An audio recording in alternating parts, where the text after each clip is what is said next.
박근혜 정부 인사들의 진상조사 방해 의혹에 대해서 오늘 사회적 참사 특조위도 의혹이 사실이라면서 관련 증거를 공개했습니다.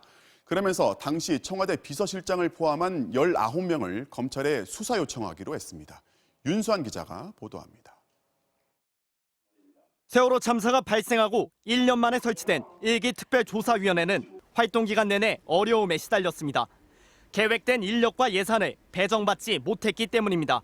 몇 차례에 걸쳐서 진상규명국장 임명을 요청한 바 있습니다.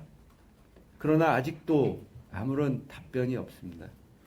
이런 배경에 당시 청와대와 정부 부처의 조직적인 방해가 있었다는 게 사회적 참사 특별조사위원회의 조사 결과입니다. 사회적 참사 특조위는 당시 청와대 수석 비서관 회의 문건 등을 증거로 공개했습니다.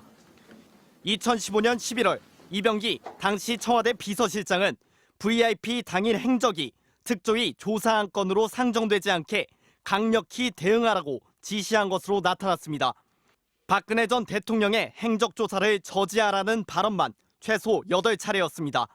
그럼에도 특조위가 박 전 대통령의 행적 조사를 추진하자 당시 해수부 차관은 특조위의 공무원 파견을 중단하는 계획이 담긴 메모를 작성했고 이는 당시 청와대에도 그대로 보고된 것으로 드러났습니다.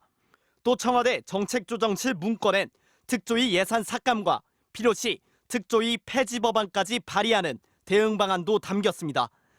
실제 1기 세월호 특조위는 진상조사를 총괄해야 할 진상규명국장도 임용하지 못하고 파견조사관 19명이 부족한 상태로 활동을 종료했습니다.